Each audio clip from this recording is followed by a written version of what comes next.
Motherboard Asus dengan jenis frame H410E ini kiriman dari Jakarta ya. Oke, dengan keluhannya adalah no display. Kita akan sedikit ya mengecek beberapa poin yang harus kita cek ya sebelum lanjut ke perbaikan ya. Hal basic yang akan kita lakukan itu adalah mengecek power standby dulu. Ini adalah power standby PSU 5 volt. Di sini Anda mengukur. Anda pastikan juga power standby 3 volt di sini. Di sini poinnya. Ini adalah linear regulator dengan jenis kurang lebihnya LM1085 3,3 volt. Di sini juga Anda bisa mengecek ya di slot PCIe 3,3 volt. Anda juga bisa mengecek di tombol on off ya. Tombol on off, sebentar saya carikan poin yang enak ini ya di tombol on off 3,3 volt ya. Satu lagi kita pastikan bahwa power standby 1 volt ya, power standby 1 volt ini ya. Bentar. Nah, itu ya, power standby 1 volt Anda cek. Kemudian kalau power standby 1 volt ya, Anda juga harus mengecek power standby 1,8 volt. Itu ya. Tetapi ya, power standby akan kita abaikan pengukurannya jika motherboard sudah bisa di switch seperti ini. Ya, motherboard sudah bisa di switch itu tandanya bahwa dia sudah keluar dari stage S5. Apalagi kalau dia sudah barang tentu sudah lepas dari stage G3 atau G3. Nah, power di dalam motherboard komputer pada umumnya ya dan laptop sekalipun pasti menggunakan power stage yang mengusung dari dari teknologi AKTI ya sebagai sebuah standarisasinya. Standarisasi itu AKTI ya yang digunakan untuk power manajemennya ya seperti G3 ya, lanjut ke S5, lanjut ke S3 ya, kemudian lanjut ke S0. Nah, pada motherboard PC pada umumnya stage S4, stage S2 itu biasanya diabaikan. Dan fokus teknisi itu ke stage G3, S5, S3, dan S0. Nah, pada saat laptop motherboard sudah bisa di switch seperti ini, ya, dia sudah berada pada atau lepas dari stage S5.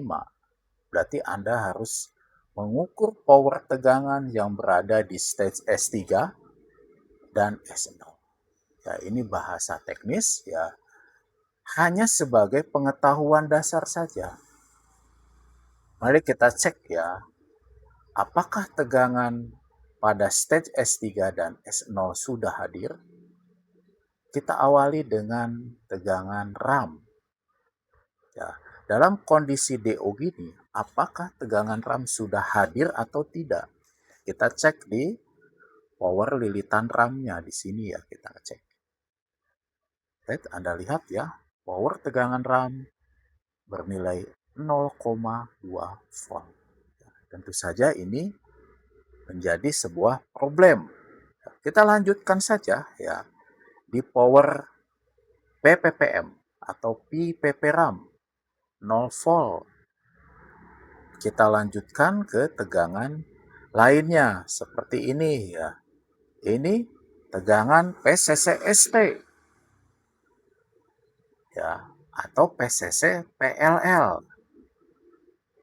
Oke, 1 volt. Ya, kemudian kita cek juga ya PCCSA, PCCIO, PCC Core, PCC Core, PCC Core, PCC Core, dan ini namanya GFX Core. Ya, kita cek ya tegangan tersebut 0 volt, 0 volt, 0 volt, 0 volt, 0 volt. Nah, jadi kesimpulan dari hasil pengukuran tadi ya didapatkan bahwa power yang berada di stage S3 maupun power yang berada di stage S0 ya itu belum semuanya sempurna. Nah, tugas kita adalah memperbaiki power di stage S3 terlebih dahulu ya, baru kita masuk ke stage S0. Berarti kita akan mulai terlebih dahulu di stage S3 atau kita cek di blok RAM terlebih dahulu. Ya.